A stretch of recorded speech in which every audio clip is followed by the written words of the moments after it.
Wow, that was incredible. I just want to thank all of the presenters and all of the leaders for the 8 urban refuge partnerships. And we're actually not going to have time for questions, but we're going to have everybody present during the poster session tonight. So I really encourage all of you, if you do have questions, please seek these people out. We're going to be also highlighting the other projects this evening too. So thanks again to everybody.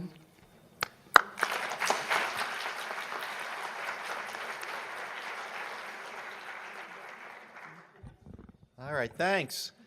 As we make the transition, we have one last panel, and these are seasoned veterans of the refuge management system. Very seasoned. Oh, and Chantel Jimenez will be facilitating this session. Chantel is the environmental education specialist at the San Diego Bay Complex. And Chantel, take it away. Good morning, everyone. Thanks, Tom, for the introduction. Like you said, I'm the Visitor Services Manager in San Diego and part of the Wildlife Refuge Initiative team. When we were looking at what we wanted our agenda to be for the Academy, we were really fortunate in the sense that we knew our audience. All of you were nominated, selected by a region or partners to come to this. So we took a look at all of you guys, and we noticed that there was a really broad spectrum across the board of participants. Those that are seasoned, Fish and Wildlife Service employees who have worked on urban refuges for numerous years throughout their career. We saw that there are some individuals who new hire on an urban refuge or have been working on an urban refuge for a couple years, and we're interested in sort of what it meant now to be an urban refuge manager. There are newly established urban refuges and managers that were hired for those. And then people out here who don't even work on an urban refuge or not sure what an urban refuge is. They're in the regional office or in North and South Dakota where the closest urban area is hundreds of miles away, but they're here because they're interested. And lastly, our partners, who I think are here and sort of interested to see sort of, well, okay, let's really see if they're going to put some talk and some motivation and some doing behind all this Academy stuff. So we're really fortunate to know that. And when developing this panel, from my experiences and from the Fish and Wildlife Services employees that I talked to, one of the things that we really get a lot out of when we go to trainings and academies and conferences like this is just the conversation with our colleagues. I've seen Mendel outside for the last hour talking to other people because you get a lot from that. So the networking from your colleagues, and when you come to conferences and trainings and this Academy, we wanted to do that for you guys. And we wanted to do that by bringing sort of this panel together. So with this Urban Refuge Manager panel, we wanted an opportunity to facilitate a discussion between you guys, the Academy members and the participants, and individuals who have worked on an urban refuge for the Fish and Wildlife Service. So let me introduce my panel. Closest to me, Charlie Blair. He's the current Chief of Refuges for Region 3. He's been there for just a short period of time. Prior to that, he was 5 years at Minnesota Valley. Most of his experience, Midwest, Northeast area. Seems like he did a small little stint in Alaska. So he's really solid in that sort of area and has a lot of experience in a real urban refuge in Minnesota Valley. Michelle Potter. Sorry. When I emailed Michelle and asked her to participate on this, she called me. I wasn't sure if she knew the time change. Very early in the morning when I was in Montana getting ready to go fly fishing, and she was really excited to participate in this discussion. She is the refuge manager, project leader, has done it all at what I've learned at Long Island National Wildlife Refuge Complex, and so a real urban setting there. And then Rolf Olson, he started his natural resource career as a forester and came on at St. Mark's National Wildlife Refuge as the forester there. Since then, he's worked on a lot of wildlife refuges in the southeast that I can't pronounce and not going to try, but currently is at Loxahatchee and has been there for 5 years. 11. Wow, 11. Got that wrong on my notes. So how this is going to work We have some questions that I'll ask to them, and we'll sort of get the discussion started.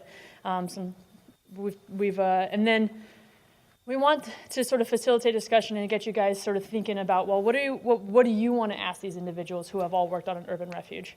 And based on their answers to some of our questions, we want to get your questions, and that's why we had to cut the other session so short.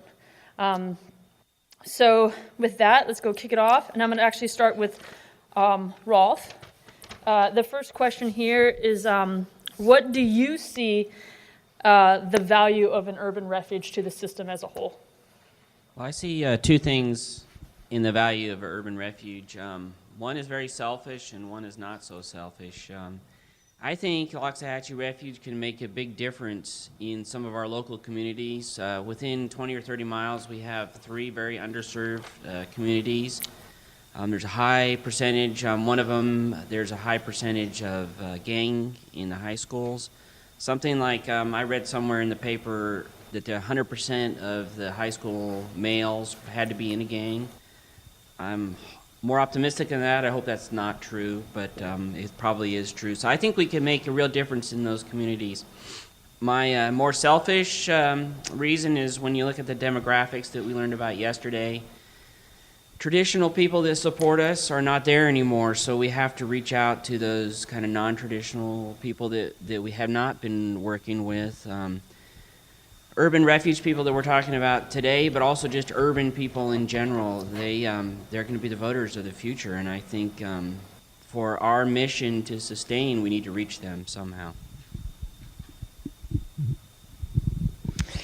It's interesting in thinking about this question. I came to the Fish and Wildlife Service via Montana, so I worked part of my career for Bureau of Land Management out west, loved it, and then came through West Virginia onto Long Island.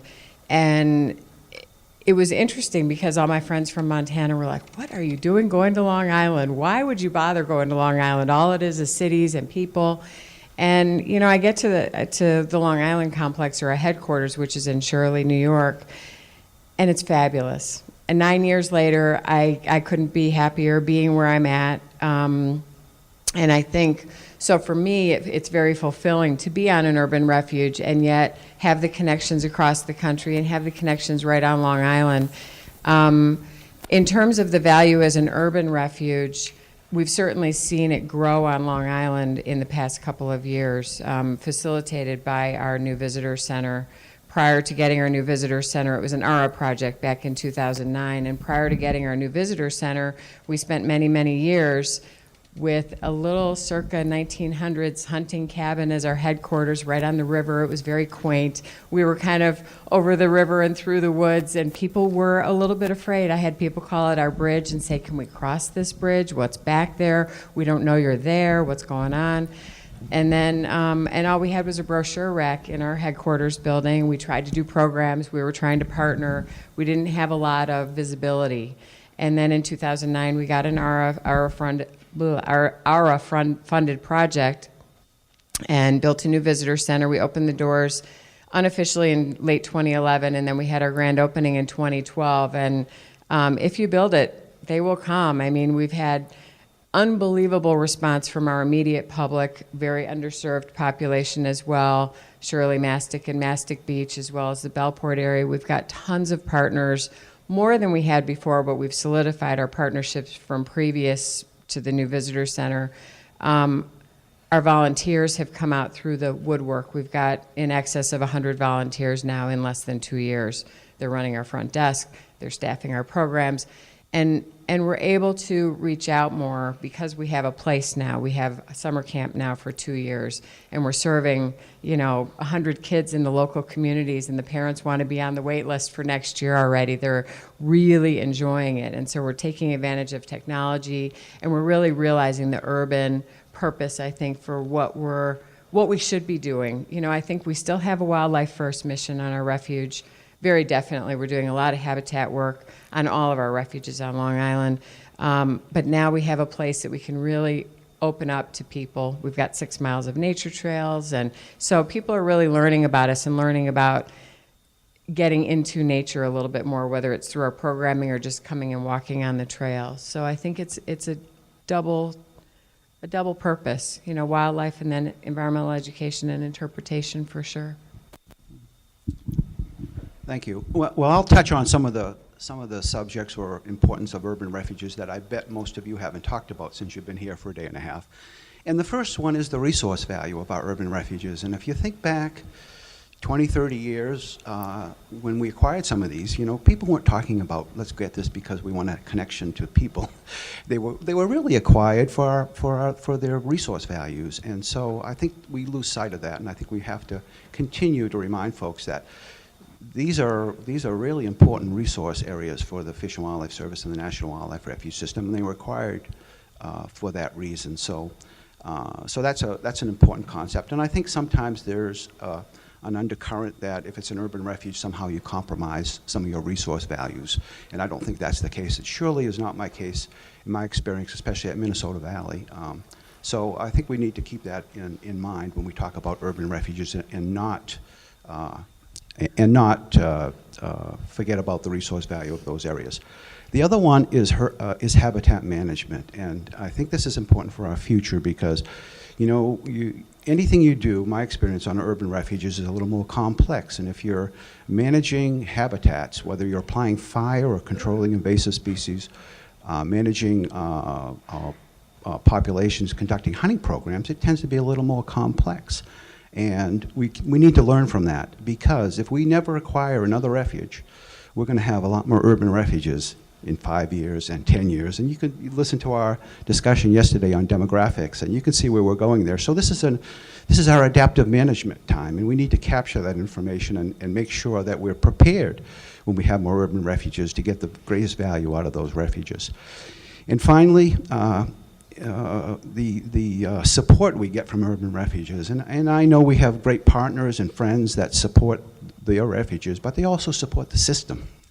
And I will take it a step further, if we can talk politics a little bit, is that we have our elected officials that, you know, support the National Wildlife Refuge System. And I would tell you that many of those folks, if you go and read the congressional records, you'll see where they come from. They come from maybe Detroit. My experience in managing the coastal Rhode Island refuges, the late Senator Chafee, he was one of our greatest supporters. And so these were in their backyards, and they supported them, but they supported the system. And so we can't lose sight of that. You keep it. Thanks, Charlie. Thanks, all of you. I got out to NCTC a little early, and I went to Antietam. I've never been there before. And I took the auto tour route, and I stopped. I got out. It's a national battlefield, national monument. I got out, and I started walking, and I saw someone walking their dog on the trail. Whoa, this is a national park. The dogs on the trail, like it surprised me, and it really took me back. But it made me think about and sort of look at the people that were there at Antietam, and I saw people running along the roads. I saw people riding their mountain bikes. People were hiking with their dogs on the trails, along certain trails, not all the trails. And it surprised me, you know, from my knowledge of being in the Fish and Wildlife Department and Department of Interior, that the national park in this battlefield has allowed dogs in this particular area. And it was, as someone who's in visitor services and sees that kind of stuff, it got me really excited, because you take those people away and you lose a demographic, you lose that audience, you lose people that this particular battlefield has decided that they want to come to this battlefield. Maybe because they'll read a sign as they're walking their dog or running. And it raises that question of compatibility and appropriate use. And so, Charlie, since you have the mic, are appropriate uses, appropriateness, and compatibility different on our urban refuges than our other wildlife refuges? No. The short answer, I think, is no. That those two service policies apply there, and they apply equally on urban refuges as they do on rural refuges. I think we need to step back a little bit when we talk about appropriateness and compatibility, though, is that one, of course, is that the compatibility policy, excuse me, is really comes from the Improvement Act.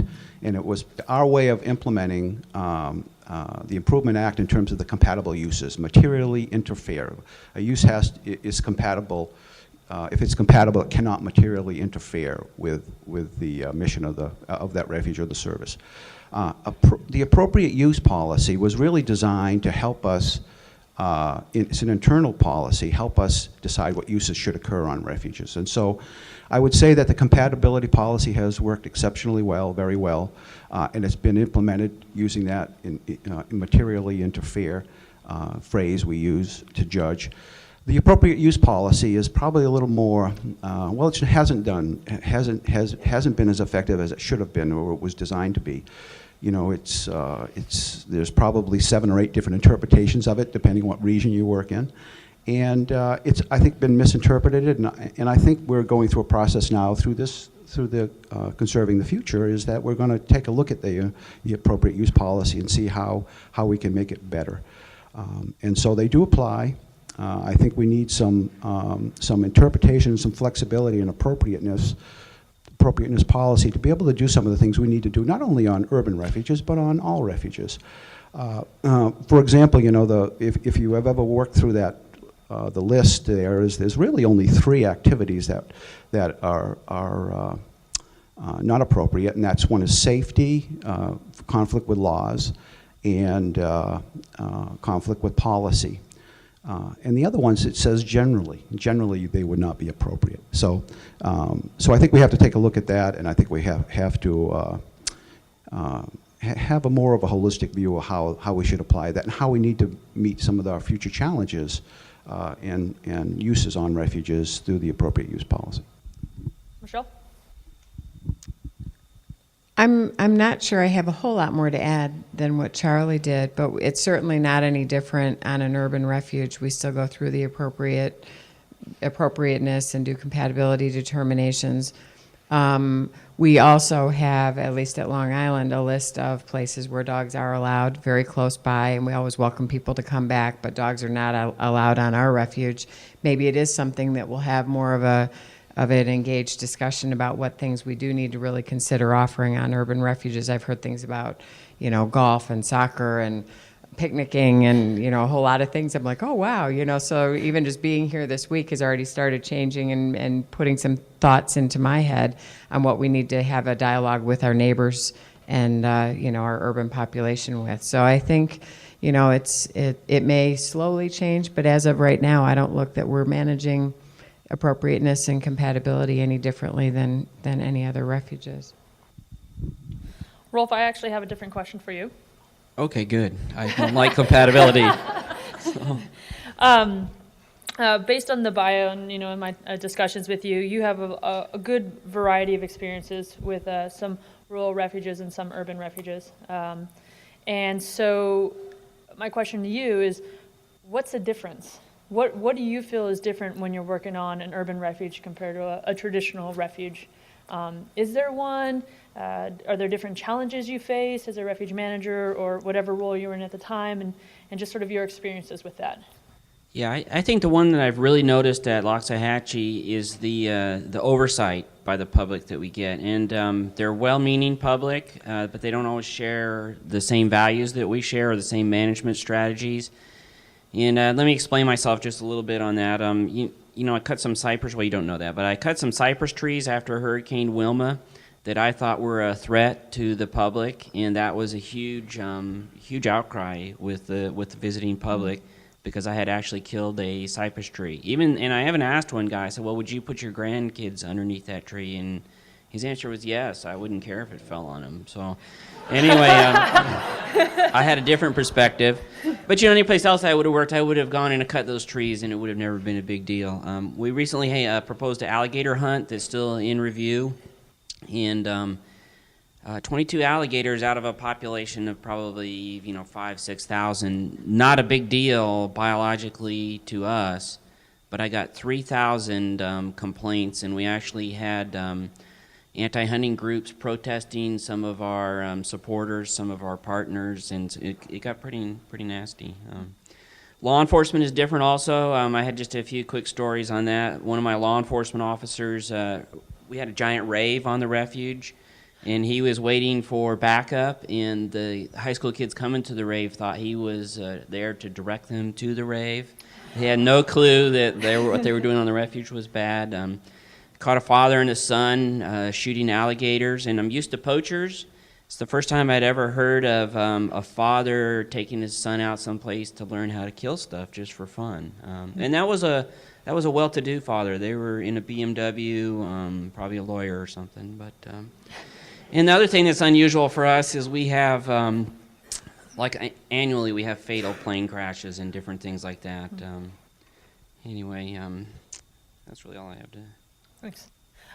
So with that, I mean, that's really sort of the three questions I wanted to ask our panel, just to sort of get the discussion started, and then want to now throw it out to the audience and anyone online who has a question sort of that they want to ask the panel or just bring to the forefront and have start a dialogue. Got one right there.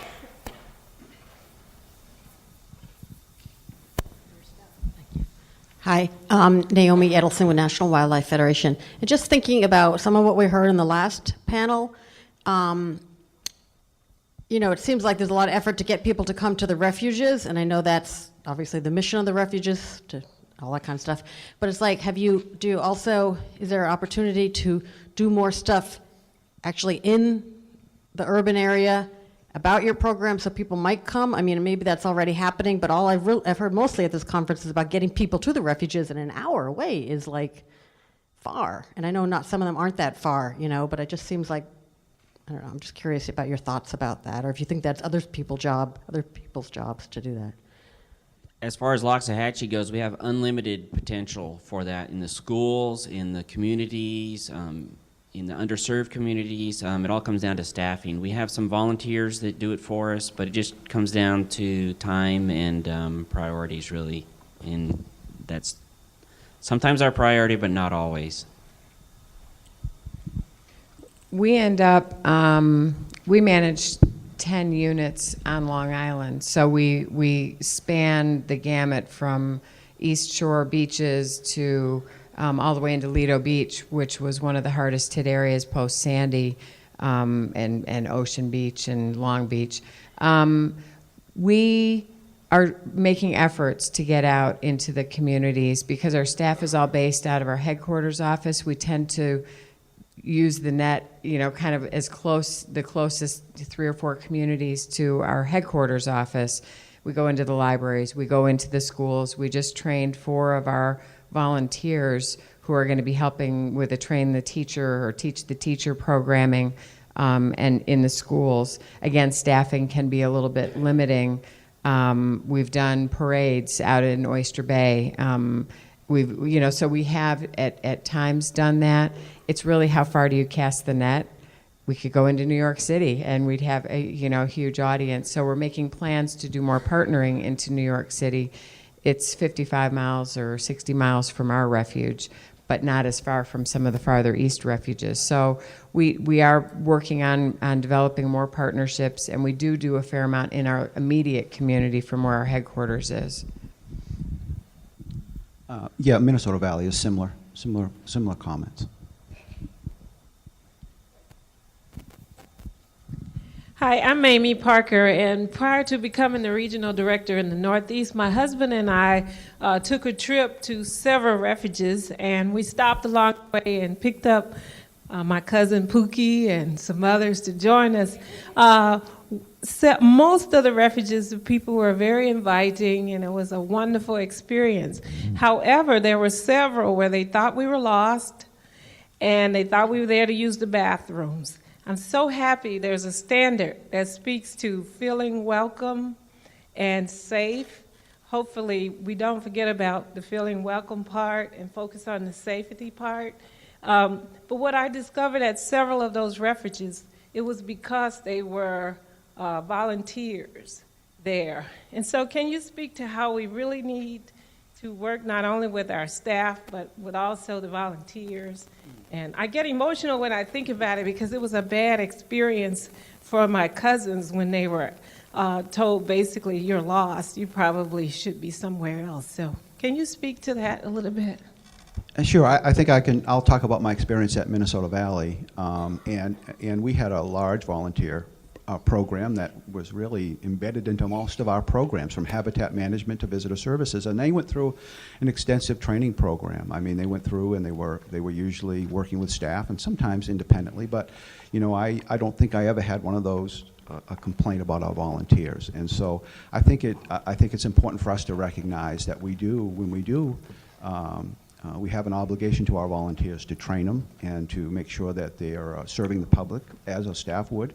And I think that happens most of the time, and I haven't heard a lot of complaints about our volunteers, but I think it's our obligation as we use volunteers that we make sure that they are competent and well-trained and they serve the public as you'd expect to be served on a national wildlife refuge. The only other thing that I would add is we actually at Long Island have a very multicultural, diverse volunteer base, which is wonderful and I think relatively welcoming for our visitors. And we do have our mainstays, our core, people that are staffing the front desk. They've got a extensive training, like Charlie said, and we interact with them constantly. We just had a volunteer appreciation, and thanks to all of our Long Island volunteers. I was so afraid you were going to say it was at Loxahatchee. When you were, thank goodness. No, we do the same things, but really why our whole visitor interface is almost all volunteers. Some of them do a very good job and some don't. And they are just a little bit of a wild card. Sometimes you don't know what you're going to get. And I have heard them tell visitors just because they wanted to use the inside restrooms themselves that they were closed. And I usually correct that stuff right away, but they are a wild card. You don't always know what you're going to get out of them, unfortunately. We had a question up front here. I had a question. Sorry, Lionel. Beth Ellenberg, Minnesota Valley National Wildlife Refuge. I just had a question on how you work to set priorities and if there's ever conflicts among your staff, biology, habitat versus visitor services or public use, and how you guys solve those issues. Just a little small question. At Loxahatchee, we never have problems with the staff, and we never have conflict. No, I'm just kidding. Well, I have a good example of that. We had some snail kites, Everglades snail kites, that were nesting in one of our impoundments that are used by the public highly. Out of Loxahatchee's 143,000 acres, only a fraction of that, maybe less than 1,000 acres is open to the public, really probably 500 acres. So we blocked off the snail kites, but okay, prepare yourself. We let the public well within the prescribed distance that they should have been from a snail kite nest, and it was a little controversial. Snail kites were fine, except the great horned owl ate them all. But beyond that, it was too close. But the staff worked out a compromise, and it turned out fine.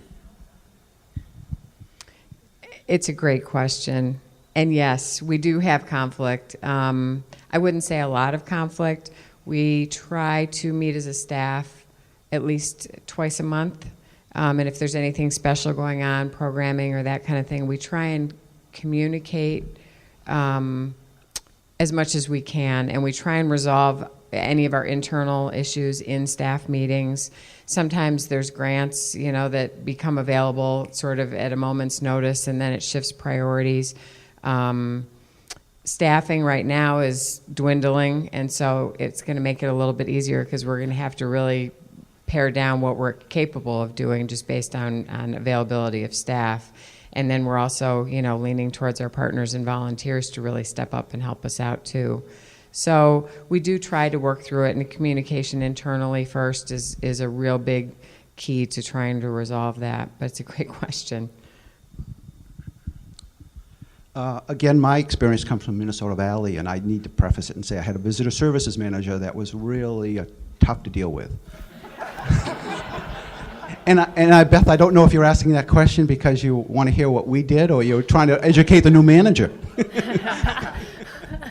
No, but some of the same things. I mean, it was always on an urban refuge, and in particular Minnesota Valley, where you had different units up and down the river, you had all types of competition between the programs. And we operated 2 visitor centers, and we had lots of visitors on the refuge, a great visitor services program, and we had, as I said, a great resource program. And so there was all these, there are always these, I won't use the word tensions, but professional tensions about what is best to do. And we usually did it collectively, collaboratively in a staff, and we made the best decision. I would say that, as an urban manager, I understood the importance of the public for the future of that refuge and the future of the system, but I also understood the importance of the resources on that refuge. So I think we, through collaboration and a lot of discussions and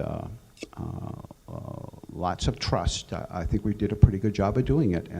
But I guess the other thing I would add, it's a constant challenge to continue to make those tough choices on meeting competing demands.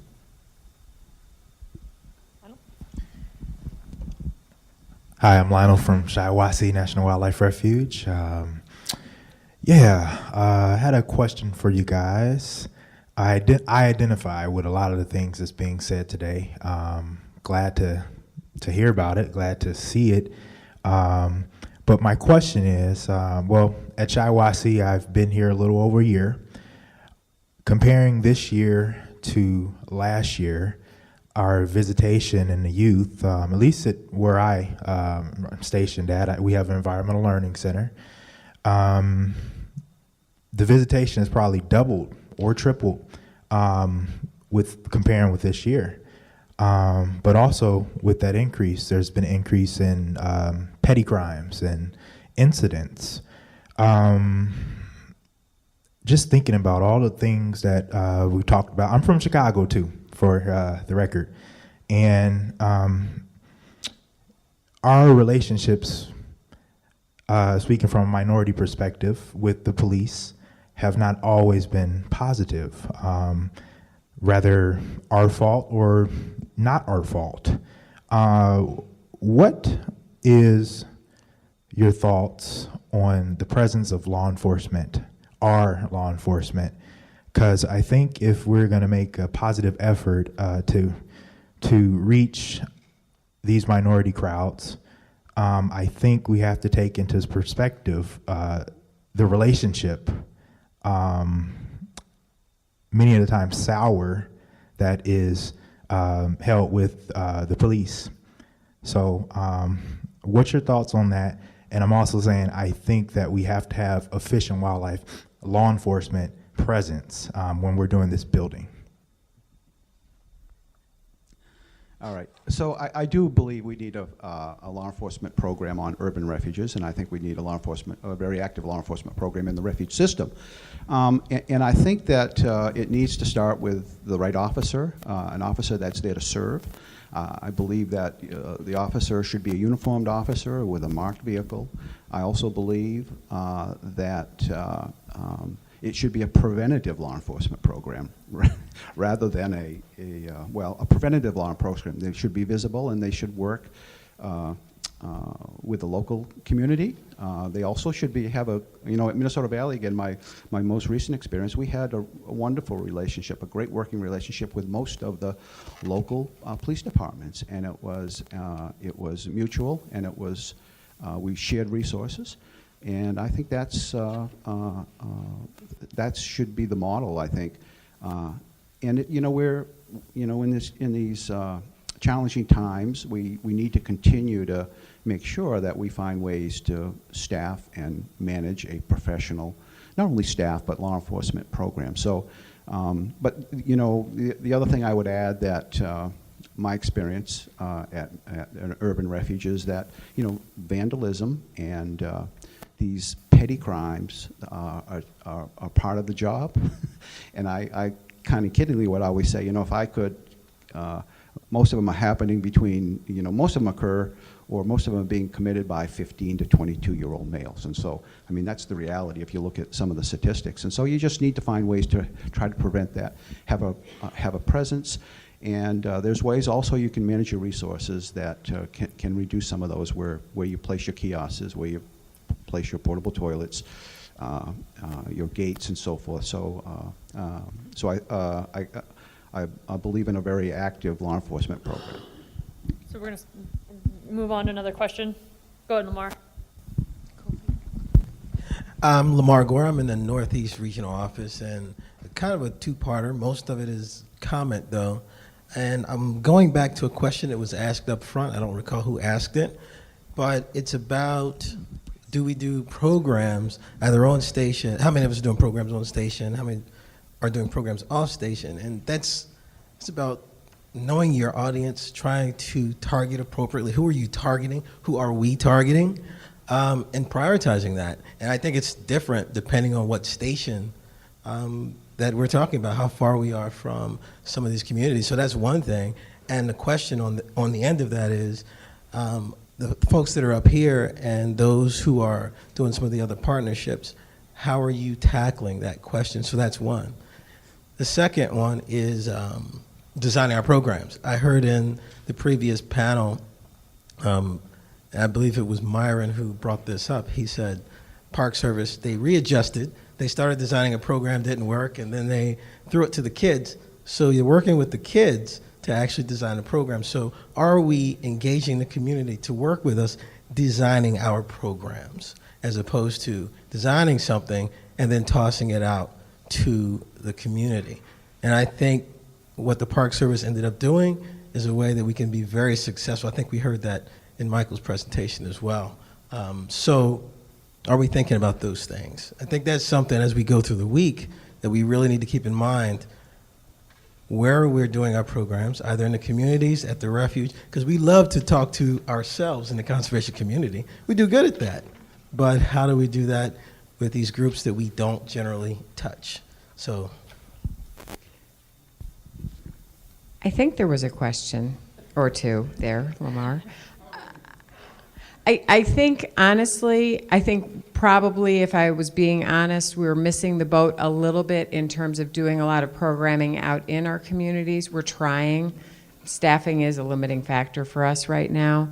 And I think for the refuge-specific programs, we're really using a lot of adaptive management. I mean, we just finished our second year of a summer camp, and we used every single day, last year and every single day this year to kind of revise a program. If the kids weren't engaged, we'd re-engage them in a different way, learn new tools and techniques. We came out with an archery program after our park ranger did the archery program here, and we're now doing an archery program training. And again, it's learning what people need. I'm realizing we also have missed the boat, honestly, in terms of safety, in terms of making sure that people feel like they can get from point A to point B and what they need to bring and what they need to be paying attention to. So it's those kind of things, and these conversations this week, I think, have been invaluable already, just in terms of more thought. I would love to have an open dialogue with some of our community members. I know we're having it with teachers and partners. Again, it may be more preaching to the choir, so we need to get into some other non-traditional neighborhoods or sectors of the communities that maybe we're not reaching as well. But it's learn as you go and adapt and serve the groups that you need to try and reach out to, and I'm sure that we need more of that. So we got one final question up here. I'm going to pull my teacher hat on. Is it a comment or is it a question? I'm not sure yet. Okay, we're looking for questions. Make it a question? Okay, I think we can fix that. Awesome. So my name is Kofi Finakins. I'm a project leader at the Lower Great Lakes Fisheries Office. Last year, we co-located with the Iroquois National Wildlife Refuge, which is like a dream come true because I've always wanted to work on a refuge. So I'm now working on the refuge, working on fisheries issues, as well as working with the refuge. So last year, before we co-located with the refuge, we were planning a race around our festivals that we hold in the Buffalo Niagara region. And because we knew we were going to co-locate with the refuge, we reached out to the refuge folks as well as the refuge friends groups to talk about how we're going to work together to organize this race, because we know the refuge friends groups, they have a lot of volunteers, much more than our friends groups have. So the race was going to be in Buffalo because, it's a big city. There are lots of people that live in the city. We could get more people to participate in that race. The friends group, refuge friends group said, well, it should be on the refuge because, people will run and they will see wildlife and it's going to be very exciting. Well, come to find out that that was not an appropriate use of the refuge. So that was out of the question. And we were kind of disappointed because, here we are talking about bringing the urban community to the refuge. And I think that we need to start thinking about how, I'm glad, Tony, you said that we have to be flexible with our policy. And so how flexible are we going to get? So now I'm going to turn my comment into a question. How flexible are we going to get with our appropriate use policy? So we'll see how it comes out. If that's probably not much of an answer at this point, but I think you'll be more flexible. I would argue that we have the flexibility now in the policy to do those things. And I'm not going to second guess another manager's decision, because remember, appropriateness and compatibility, not only in our policies, they're a sense of place. It's how that activity impacts directly that refuge and its mission, its purposes. So these choices are a sense of place. But we have many races around on refuges throughout the country that have that we hold, and there's usually an environmental message. It may be an opportunity for a day of birding, and you're going to run and walk that morning or something. So there's that opportunity there, and I think and it goes right to the issue of why we're talking about having some more direction or revising the appropriate use policy, so we can do those things to meet some of our changing world. I mean, there's people come to refuges for more than just the traditional big six, and so we need to keep that in mind. But also, we need to have ways, ways to invite the public out. It's kind of interesting that we're here talking about how we're going to get the public, especially in urban areas, to our refuges, and yet we have this challenge of not having the right policies to allow them to come to do the things that are going to bring them there. So, and that's always the challenge, is always the compromise. But remember that, my personal view is our challenges with the appropriate use policy. My experience has been most of the things that we question as appropriate really are going to be compatible. They're not going to materially interfere with the purposes of that refuge. It's really how we interpret that appropriate use policy, which is, again, our policy. It's an internal policy, and it's how we screen our uses. So I'm confident that we're going to have much more flexibility and a better guidance to refuge managers how to use it in the future.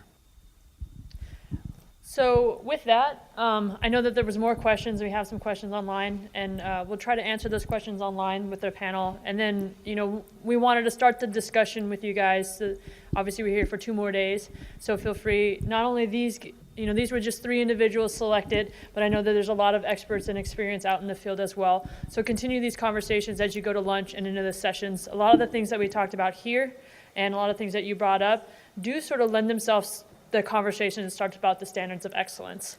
So I'm going to turn it over. So thank you for your time. Thank you to the panel discussion members.